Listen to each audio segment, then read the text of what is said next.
Bienvenue, bonjour. J'ai envie de vous aider à déceler comment vous vous sentez aimé. Qu'est-ce qui remplit vos besoins et qu'est-ce que vous attendez de l'amour en fait. Parce que bien évidemment, votre partenaire, je le répéterai jamais assez, mais il ne peut pas tout donner, tout faire. Par contre, si on lui donne le mode d'emploi, c'est plus facile. Ce que vous pouvez faire, c'est de prendre une feuille et de noter pour toutes les choses qui vous viennent à l'esprit en pensant à votre relation et pas en pensant à ce que vous n'avez pas, mais en pensant à ce que vous aimeriez recevoir, ce qui est peut-être déjà là, ce qui est nourri et peut-être ce qui manque aussi. Le but, c'est de peaufiner en fait cette liste de tous les éléments qui font qu'on se sent vraiment, vraiment, vraiment aimé. Et de se connaître mieux soi-même en fait, de connaître mieux ses besoins et de pouvoir aller les exprimer avec douceur et bienveillance à l'autre. Et pas de lui dire tu fais pas ci, tu me donnes pas ça. Et en fait, ça aide aussi à voir l'autre personne avec un nouveau regard pour voir en fait tout ce qu'il ou elle met déjà en place pour vous aimer, mais qui ne vise pas forcément juste. Mais c'est bel et bien là dans votre relation. Vous pouvez le laisser rentrer dans votre cœur, même si c'est pas dans vos langages de l'amour à vous. Et en fait, en apprenant mieux vos langages, vous pouvez aider votre partenaire à les nourrir. Vous pouvez nourrir avec des amitiés et d'autres personnes ce qui est difficile à nourrir pour votre partenaire. Et vous pouvez lui donner le mode d'emploi, en fait. Et vous pouvez vous intéresser aussi à son mode d'emploi, à lui ou à elle. Lui dire, mais en fait, toi, tu te sens aimé comment ? Parce qu'on ne va pas être aimé, on ne va pas se sentir aimé de la même manière. Par exemple, si un aime être encouragé et l'autre aime être félicité, c'est pas du tout la même chose. Une félicitation, c'est quand la personne elle a réussi à faire quelque chose seule, on lui dit « Bravo, incroyable, t'as géré ». Et un encouragement, c'est « Je me souviens qu'il y a quelque chose d'important pour l'autre et je vais lui dire « Tu vas y arriver, tu peux le faire ». Et souvent, on va aimer l'autre comme nous, on aimerait être aimé. Et du coup, on vise pas juste. Donc l'idée, c'est d'apprendre un peu plus à viser juste et de s'y atteler. Et comme par hasard, on choisit souvent une personne qui nous demande les seules choses qu'on ne sait pas faire.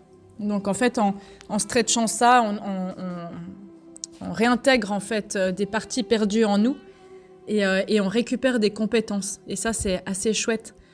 Et du coup, grandir à deux, c'est ça aussi. L'évolution du couple, c'est ça aussi. Et puis, vous pouvez faire une liste au fil des semaines et des mois pour vous, de tout ce qui fait que vous vous sentez aimé, et demander à votre partenaire de vous faire une liste. Souvent, on n'ose pas exprimer ses besoins parce qu'on a tellement fait l'expérience que la personne ne pouvait pas les nourrir, qu'on n'ose même plus les dire et on n'arrive même plus à s'y reconnecter.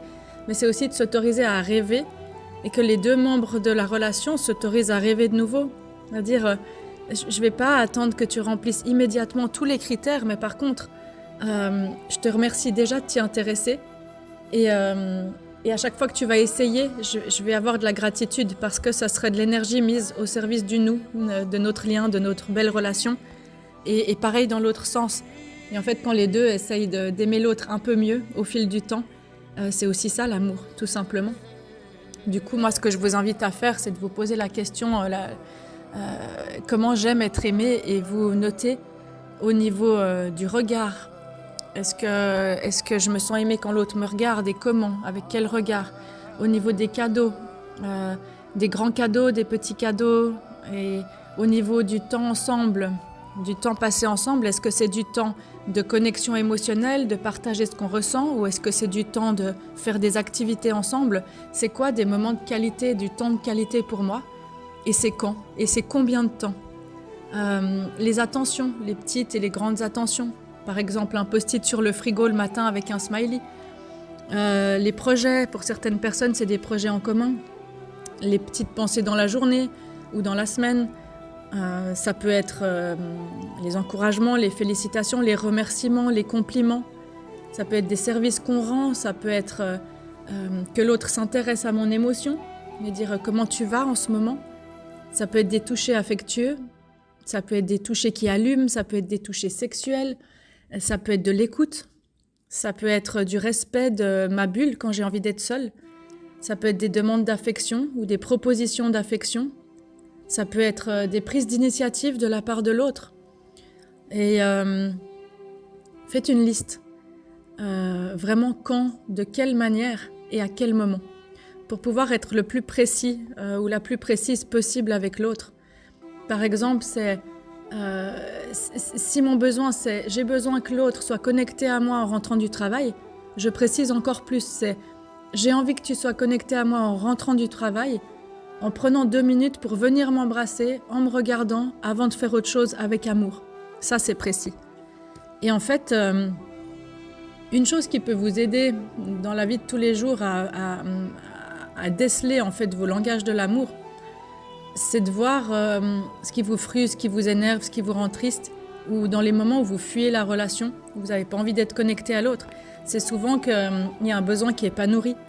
Et du coup, à ce moment-là, on a le mode d'emploi. C'est de se dire dans ces moments, qu'est-ce que je voudrais en fait vivre, qu'est-ce que je voudrais recevoir, qu'est-ce que je voudrais partager. Et là, vous avez la réponse. Et après, vous pouvez aller plus loin en disant comment je voudrais le vivre et le partager.